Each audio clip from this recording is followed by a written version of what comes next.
Hey everybody, how are y'all? My name is Jake. I am a naturalist in the low country of South Carolina, and I'm really excited to be here and talk to you guys a little bit about what I do.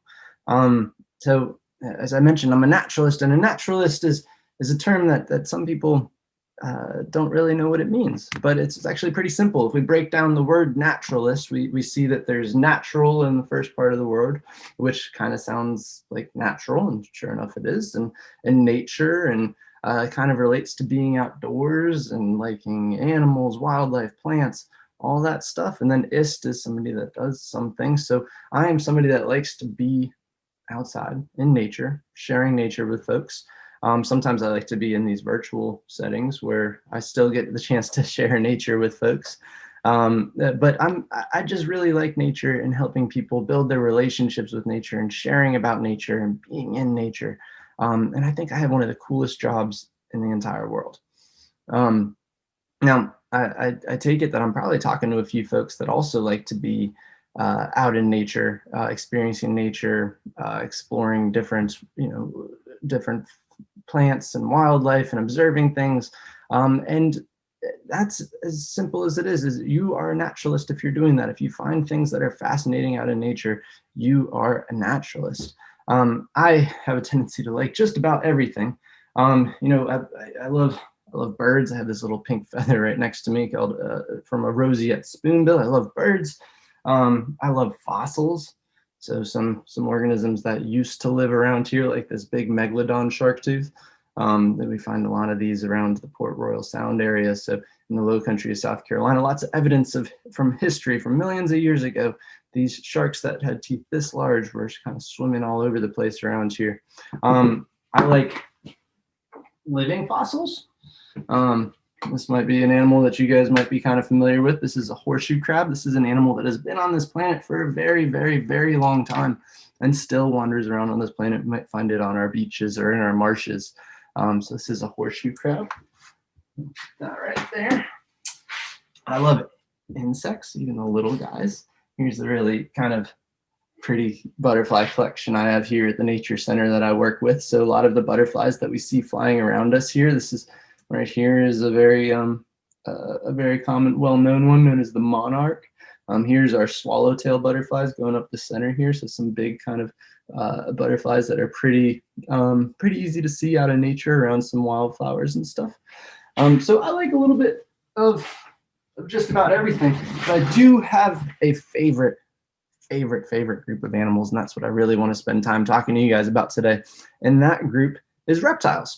Reptiles, for me, one of the coolest things about them is just their sheer diversity. And diversity is a great word. It means there's just a bunch of differences all making up this group that we call reptiles, a bunch of neat, unique traits and features and all that stuff all found in reptiles. So when I say reptiles, I'm referring to a group of organisms that includes, snakes and lizards, or like alligators and crocodiles, or even turtles. And I think when I think about the diversity in reptiles, I often just think about how diverse the group turtles is. Turtles have this very unique kind of body form. They have this hard outer shell, which is essentially fused to their spine, and fused ribs going around them. They have it goes all the way around them, providing protection for them. This shell right here comes from a turtle called a diamondback terrapin, and this was found out in the marsh. These turtles are the only species of turtle in the world that lives in the salt marsh, and they're found here in South Carolina. A really cool group of turtles. And then, just to kind of show off that diversity, even within the group turtles, this is a shell from a much different looking shell than this one right here. And this is from an eastern box turtle, much rounder. And this is more terrestrial species. These guys walk around on land. You might see them walking through your backyards or crossing roads. They have this neat feature where they have a very enlarged plastron, which this is what we call the underside of a turtle shell, so like the belly of a turtle, and it even closes up and traps the turtle inside there so that it can be totally protected. So it adds extra protection. So there's so much diversity in reptiles, so much diversity in each individual group of reptiles, and that's what makes them so cool to me. I think there's so much to explore within the group reptiles. And I have, you know, I have a friend right here. His name is Alex. And he is going to help us talk a little bit about the shared traits and some of this diversity that we find in reptiles. Now, Alex is a bearded dragon. He is not from South Carolina. We have a wonderful, wonderful, diverse group of reptiles that are found in South Carolina. Alex is not from South Carolina. He's actually from Australia. But he's very calm and mellow and likes to help me talk about reptiles with other folks. And he has some really neat traits. So, you know, reptiles, when I say reptiles, I'm talking about organisms that have a few traits that are similar. And, you know, one of them is that they're ectothermic, which is a fancy way of saying cold-blooded. I'm not a huge fan of the term cold-blooded because I think it can be misleading. If you hear the term cold-blooded, you might assume that their blood is cold, but that's not always the case. You know, Alex right now is sitting here in the nature center with me, and his temperature is the temperature of this nature center. He's the temperature of his surroundings. So he's about 75 degrees right now. That's what I have the thermostat set at inside the nature center. If he was outside on a day like today, where it's about 90 degrees, he's going to be about 90 degrees. If he's in the sun, he'll be even hotter. So reptiles are ectothermic. Compared to us, or mammals, or birds, which are endotherms, they maintain a body temperature. So they're the same temperature, no matter if they're inside, outside, wherever they are in the world, they are the same temperature. The reptiles are the temperature of their surroundings. And that adds for some very neat features. For example, they don't have to eat that much to maintain an internal body temperature. They can store a lot of energy, which makes them really good prey items. But they're also very efficient predators. They're very kind of methodical, great little predators. So awesome little feature that reptiles have. Another kind of factor that reptiles have that they share amongst all those groups is that most of them come from eggs. So not all reptiles come from eggs, but a good majority of reptiles started their lives in an egg. Alex started his life in an egg, and he hatched out of that egg and is now this large lizard that's in my hand. And it's, you know, there's a little bit more to that in the sense that their eggs are very special in the sense they have a hard outer membrane. So they have this white outer shell, kind of looking like a chicken egg, but not as hard as a chicken egg. It's actually a little bit leatherier and softer, but it's not like a fish egg or a frog egg, which they look like little jelly balls for fish and frogs. And these guys have this hard outer membrane, which allowed reptiles to lay their eggs on land, which was a very, very important feature that reptiles needed to start to distribute themselves throughout the world, is they needed to come from eggs that could be laid on land. Another neat feature of them is they're all scaly. They all have some form of scales. Alex has a very unique set of scales all across his body. He looks very spiky, very rough. His scales, for one, help him with camouflage. So he lives in a very sandy environment, if you can't tell just by looking at him. So something that helps him blend in a little bit. But then two, he's got these little spikes on the side of him. And these spikes they're more intimidation than anything. They help him to scare off something that might want to eat him. If you look very spiky and distasteful and very challenging to consume and swallow, you as a predator might not want to eat Alex. So he's got a very diverse set and unique set of scales going all down him. Yeah, so reptiles are really cool. All those groups of reptiles I mentioned all have those three traits. Even turtles have scales. So they have a kind of a different looking scales. And these scales on a turtle shell, these are more bony plated, whereas these are more keratinized, different materials. But these are what we call scutes. But on the turtle's body, they have very, very fine scales, very smooth scales, unlike Alex's very spiky scales. So I'm going to set Alex over here. Now, I do have a few other reptiles that I want to show you guys. Now, my personal favorite group of reptiles just so happens to be a group that not everybody is big fans of, but snakes. I love snakes for a number of reasons. Probably one big one is my name is Jake and it rhymes with snake. So for my entire life, everybody called me Jake the Snake. I think it's a pretty cool nickname. because I think these are some of the coolest animals on the planet. Now, snakes, like this pine snake right here, this eastern pine snake, which is a snake that we have here in South Carolina. These guys get really big. This guy's actually quite young. He's a little over a year old. But these guys can get up to about 6 feet long. Huge snakes that roam kind of open pine forests, searching for bird eggs, small mammals, birds, very opportunistic feeders and very efficient predators, even though they don't have legs. So that's one of those traits that really stands out about snakes, that makes them unique compared to other organisms throughout the world, is they're very, very efficient at what they do without legs. Now, this guy's a really good ground cruiser. He gets himself into burrows. He can get into tight places. He might climb a little bit. There are some really good climbing snakes out there. But yeah, snakes are really, really cool organisms. Look at him flick his tongue out. I like that angle right there. So he's using that tongue to kind of sense the world around him. So he's taking in scent particles. That's how he is interpreting the smells that are around him. Whereas I interpret with my nostrils, he interprets with that tongue flick right there. And I wonder if he's looking at it. That's us on camera. Yeah. But yeah, really cool snakes. And of course, there are some snakes out there that are a little more dangerous than other ones. I wouldn't hold any snake like this. I know this pine snake is non-venomous. So if he was to turn and bite me, which he very well could, but I don't think he will, as long as he feels comfortable. But if he was to bite me, it wouldn't inflict what we call a venomous bite, a dangerous venomous bite on me. But we do have a few venomous snakes found here in South Carolina. And I think it's pretty important to know what to look for. I think it's important to know what to look for when we're talking about venomous snakes. So I'm going to put this guy back. Hey, bud. We'll see if we can take you back out in a second. He doesn't want to go back.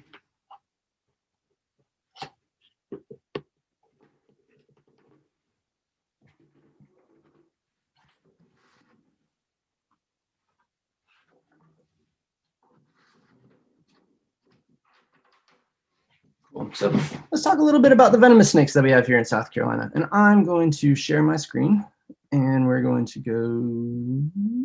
Cool. I think I'm sharing my screen. I hope so.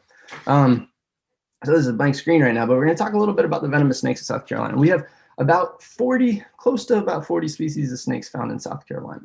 All of them really cool. I spend a lot of time looking for them because I think it's one of the coolest things to observe these snakes out in nature. But there are a few snakes that when I do see out in nature, I want to be a little bit more careful how I approach the situation. So of those 40 species of snakes, about 6 of them are dangerously venomous to people. So that means a snake that could bite you and inflict a bite that requires you to go to the hospital. So the first kind of way to identify some of these venomous snakes is 3 of the 6 have rattles, right? So that's a really easy telltale way to tell if you're looking at a venomous snake. If a snake has a rattle, it is venomous. Now, there are a lot of snakes that do rattle their tail to kind of make themselves known, make some noise, try to prevent you from stepping on them, telling you that, hey, if you come near me, I might bite you. But only 3 of them have a rattle. So some snakes rattle their tail, but 3 of them actually have a rattle that increases the noise of that tail rattling. We have our timber rattlesnake, which is a very large, heavy-bodied rattlesnake. The eastern diamondback, which is our longest venomous species of snake in South Carolina. And then we have our pygmy rattlesnake, which is our smallest venomous snake in South Carolina. And the pygmy rattlesnake has a rattle that you almost don't even hear. It sounds like a little buzzing of a bee. But really kind of beautiful snakes to observe in nature, but safely and respectfully. And I love that they have that rattle, because that rattle is designed to tell us to stay away. It's so nice of them to tell us to stay away. Some animals don't tell us to stay away, but rattlesnake says, stay away. I don't want to hurt you. Please don't come closer to me. 2 other species of venomous snakes are in the same family as rattlesnakes. So the family of rattlesnakes is called the pit viper family. So we have 2 other pit vipers in South Carolina. We have the copperhead and the cottonmouth. Both heavy-bodied snakes, they don't have rattles. They do share some similar traits with those rattlesnakes, and we'll talk about that in a second. I love the cottonmouth opening its mouth right there, showing off why it's called a cottonmouth. They do that kind of like for the same reason that rattlesnakes rattle their tail, and that's essentially saying, hey, I'm here. I could bite you, but I don't want to. So they show off the inside of their mouth, which is very bright white and stands out usually against the backgrounds that they're in. And then, you know, our last species of venomous snake is not in the pit viper family, but it is very, very identifiable. And that is the eastern coral snake. Very pretty colored snake, red, yellow, black bands. And it's actually in the cobra family. But they're very, very rare. And even if you do find them, they're very kind of docile. They're not aggressive. They just try to get away from you. And it's really, they're very venomous snakes, but they will really only use their venom to defend themselves if they're really messed with. So these are 6 species of venomous snakes in South Carolina, and of the 40 or so. So now, not all the time will rattlesnakes rattle their tail. And of course, the copperhead and the cottonmouth don't have a rattle, so they might not tell us as readily as, say, that timber rattlesnake that they are venomous and they don't want you to come near you, but they all kind of share some other traits that other snakes don't have here in South Carolina. So we're going to look at the copperhead a little closer, and we'll notice, you know, the copperhead is a very thick-bodied snake. It has this very wide body, and you know, they don't move around too much. They're very sit and wait predators, wait for things to come to them. And then they have this very kind of broad head up front. So if we look at that head a little closer compared to that pine snake that we just had, you can see how that broad head is very wide at the base, and this pine snake's head kind of blends in with that neck pretty easily. So the head goes straight to the neck, whereas in the copperhead, the neck the head ends abruptly and kind of comes back in, and the neck starts. Some people say the head looks more triangular or diamond shaped. I don't necessarily see those shapes when I look at that snake. What I see is that the back of the head is very, very broad, and the neck is very thin compared to the head, whereas on the pine snake, they have a very kind of thick neck that goes straight into the head. Let's see. So here's what I mean by that. We have this little kind of silhouette depiction right here of this very wide base to the head and thin neck compared to our pine snake, which is a very narrow base to the head and a very thick neck compared to the head. So that's, you know, that head shape is very telling as to whether or not you're looking at maybe a venomous snake or a non-venomous snake. Now, I will mention that some non-venomous snakes will puff out their heads a little bit, and it can make them look a lot like a venomous snake. And that might even be one of the defensive qualities, the defensive reasonings as to why they do it, to make themselves look a little bit more dangerous to a potential predator, or maybe just to look as bigger to a potential predator and less tasteful, just like Alex's spikes, that lizard we saw earlier. Now, we do have that other venomous species of snake here in South Carolina, the eastern coral snake, related to the cobras. It's pretty easy to tell. If you're looking at an eastern coral snake, they have all these bright colors. They have reds, they have yellows, they have blacks. Very contrasting bright colors, and the purpose of that is to tell a potential predator, I am venomous. If you are bright colored, you are telling somebody that you're venomous, and it's best that they don't mess with you. That's a really cool defensive trait as well. An even cooler defensive trait is some snakes that we have here in South Carolina that pretend to be venomous, such as the scarlet king snake and the scarlet snake. Both of these guys have bright colors, red, yellows, and blacks, but they are not venomous. They're trying to trick other animals into thinking that they are the venomous eastern coral snake. So really, really neat features and traits and characteristics of these snakes.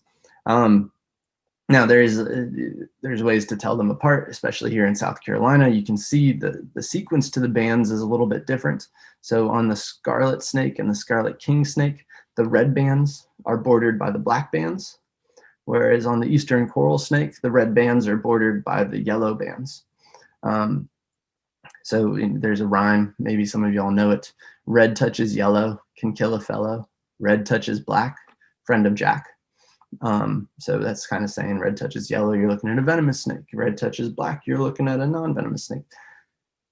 If you have to use a rhyme to remember snakes and identifying snakes, I strongly recommend that you just don't go near the snake. I think it's an important way to know that that you're not entirely sure. If you start rhyming about how to identify snakes, it shows that you're not really sure whether you're approaching a venomous or a non-venomous snake. So I recommend you stay away from the snake. If you don't know what a snake is, I recommend staying away, just being respectful of those organisms. Snakes don't want to attack you. They don't want anything to do with you. They're not going to come towards you. They're going to try to get away to the closest refuge that they possibly can so that they can feel safe. And that's true for venomous, non-venomous, all the sorts. And there are, of course, a lot of really good snakes out there. And in my opinion, they're all good, but there are a lot of ones that even if you don't like snakes, you might like a little bit more. So I'm going to stop sharing my screen. I think I've done that efficiently. And I'm going to introduce you guys to another snake that I have here at the Nature Center. And this is, for those of us that don't like snakes, this often is the favorite snake. So this, flicking his tongue out at the camera again, is an Eastern king snake. He's a big guy. Now, Eastern king snakes are again, just like that pine snake, very, very big, bold, long snakes, non-venomous. You can tell because I'm holding him. I wouldn't be holding a venomous snake, but they have a tendency to eat other snakes, and that's kind of how they get their name, king snake. Is they're the king of all snakes. So in South Carolina, their favorite food are other snakes, and their favorite other snakes to eat just so happen to be pit vipers, like rattlesnakes and copperheads and stuff. Those sit and wait predators that are easy meals, very fatty meals. And these guys are actively moving around seeking out copperheads and rattlesnakes, and will bite onto them. And these guys are constrictors, so they'll wrap around and they'll squeeze, and then they'll swallow that snake whole. And if that copperhead or that rattlesnake was to turn around and bite this snake, they're immune to pit viper venom, so they wouldn't feel it. It would probably hurt a little bit, but they wouldn't die from it. So really neat snake, Eastern king snake. Look at that wonderful belly pattern right there. Yeah, well, he's pretty cool. He's a very curious snake. I think snakes are so cool, and the way they sense that world with that flick of their tongue, what they see. Nice. Alrighty, well, I'm gonna put the king snake away. We have another group of reptiles to talk about really quick. We talked about turtles a bit. We talked about lizards a bit. We met Alex. We talked about snakes a bit. Just my ending message with snakes is, snakes are some of the coolest organisms on the planet. And I think everybody in this world is fascinated with them, whether or not you whether or not that you like them around or not. I think there's just this inherent fascination in people and snakes. And the best way to observe them is just to do so from a respectful distance. If you see a snake in your yard, take a couple steps back, be 10, 20 feet away and just watch that snake do what it does, explore the world. You might be watching a king snake looking for some other snakes to eat. You might be watching that pine snake looking for maybe small mammals to eat. You might be watching a copperhead look for a safer place to kind of sit and wait for predators. I think snakes are some of the coolest animals on the planet, and they're really, really helpful and beneficial to us. They eat a ton of pest animals such as rodents, and they help us with rodent control. They really are important for the ecosystems around us. So observe them, enjoy them. And that's the message I want to end on there. But I do want to go into another group of reptiles, another really fascinating one. I showed you guys this earlier. This is the skull of an alligator. And if you're from here and in the low country of South Carolina, you're probably familiar with alligators. These guys are found in almost every wetlands every freshwater wetland, even some saltwater wetlands that we have here in South Carolina. in the low country area. And they can get quite large. This skull actually comes from an 11-foot alligator. I've seen 12, 13-foot alligators in South Carolina. If you go down to Florida, they get to 15 feet. They're huge, huge apex predators of the wetland environments that they live in. Big honking teeth too.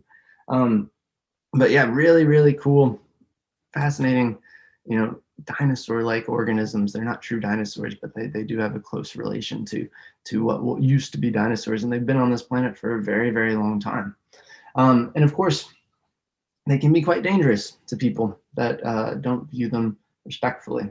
And I just want to talk about that a little bit today. So this alligator, 11 feet long, has a bite force that is over 2,000 pounds per square inch. So that is an alligator biting down on me that feels like a small car falling on top of me and crushing me. So a very, very strong crushing bite force. So not something that we want to mess with, which is why you often see signs around South Carolina that say, don't mess with alligators, don't approach them, don't harass them. They're actually quite smart animals too. And here, I'm going to share my screen with you all again. Let's see, go back there. And we'll go to the next slide. So this is a sign that you guys might see around South Carolina. Alligators may live here. Just know if you're in, you know, freshwater environments, you might see, you're definitely possible. It's definitely possible you'll see alligators. So it's best not to go swimming in lakes and ponds that you know, you're not sure if there are alligators there. So it says do not approach, do not harass, but it also says don't feed. Feeding alligators is something that's very dangerous for both the alligator and the person feeding the alligator. So alligators are quite intelligent animals. They will often build associations between people and food, and if an alligator has been fed, an alligator might start approaching people for food, just like what happened to me on Edisto Island. I will just play this short video. I just walked outside of a building, and this alligator started walking towards me. And this is about a 7-8 foot long alligator, and just came right up out of that pond and ran straight towards me, and not an alligator that I really want nearby me. So unfortunately, alligators that get fed by other people end up getting killed because it's tough to break that association between people and food. So the safest thing to do for everyone involved is to kill the alligator. I'd prefer it if we didn't have to kill the alligator at all. So I encourage everybody in this world to not feed alligators. For extra encouragement, it is illegal in the state of South Carolina to feed alligators with a very hefty fine and possible jail time. So don't feed alligators. There's another kind of dangerous time that you can kind of be near alligators. I'm going to stop sharing my screen. Cool. I hope you guys can still see me. And that I like to introduce it by saying one of the most dangerous size alligators you can come across is one that's about this size. So this is a small alligator. He's smaller than that king snake, about the length, maybe a little shorter than that pine snake. So this is a young alligator. This is what a 1.5-year-old alligator would look like, 1.5, 2 years old almost. And he's, excuse me, bud. And now I'm holding him. So clearly this isn't this isn't really all that dangerous for me. I wouldn't be holding something that's super dangerous. I'm making sure he's comfortable. He can certainly bite me, but he wouldn't break bone or anything like that. But in the wild, if I came across this alligator, what I'd want to be wary of is its mother. Now, alligators, unlike a lot of other reptiles, have a very, very advanced form of parental care. Mom will stick around the babies for a couple of years and help ward off anything that might be a potential threat to the alligators. So if I see these alligators and they start feeling uncomfortable, they'll make it known by doing a call. It's called a distress call. It sounds kind of like, oh, oh, oh. And that's them calling their mom over. And that's a dangerous time to be near young alligators, because mom will do anything that she can to get those young alligators, or to get that threat away from her babies. It's really cool that alligators have this intense advanced form of parental care, but it's not very cool to be in the middle of. So give small alligators extra space. I'm sorry, bud. I'm gonna try to get him a little more comfortable. Hey, hey, hey, hey. Hey, it's okay. Yeah. So, a small alligator gets eaten by a lot of things. So birds, snakes, other alligators, small mammals. Lots of things eat alligators. Hey. Lots of things eat alligators when they're young, but when they get old, they in turn eat a lot of things. So alligators are the apex predators of the environment they live in. They're very opportunistic feeders. They don't see people as a food source naturally. As long as they haven't been fed, alligators will naturally run away from people, but it's still a good idea to keep your distance from a pond edge, just in case that an alligator's been fed or becomes overly curious. But they do eat things like birds, turtles, fish. I mentioned other alligators. They'll even eat larger mammals such as deer.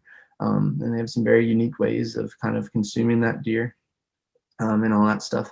Really neat organisms, absolutely fascinating, and have kind of just fascinated people since the beginning of people coming to this country. So really, really, really neat that we have these guys here, and I want to make sure that they stay here for a long time so that future generations can continue to be fascinated by these organisms. So I encourage you guys, please, please, please don't feed alligators.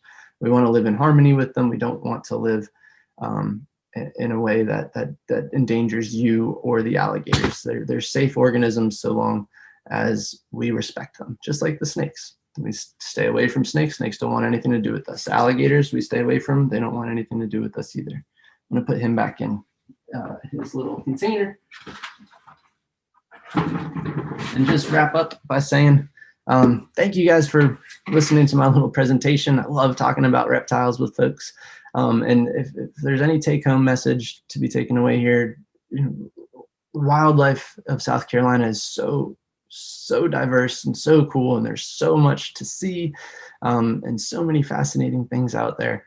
And if we do so, if we observe this stuff respectfully and give the proper distance between us and the wildlife, we can be safe. The wildlife can be safe, and it can continue to be here for many years, forever, hopefully, because it's such cool stuff. So I encourage you guys to get outside and view some of these organisms and find some of these things, like looking for this megalodon tooth, which would be a really cool find. But they're in South Carolina, and the only way that you find these is if you go out in nature and you look for it. So thank you guys for tuning in. Again, my name is Jake, naturalist in South Carolina. I also work for an organization called the South Carolina Partners in Amphibian and Reptile Conservation. That is a mouthful. There's a website for it called SC Park, SCPARC.com. There's a lot of other information about reptiles there, and amphibians. It's a lot of educational programs that we do, and of course we have field trips that take people out in nature. So if you guys are ever interested, please visit that website, follow us, sign up for our newsletter, and we'll try to get you out in nature to view some of these neat organisms. So thank you guys for tuning in, and I hope you guys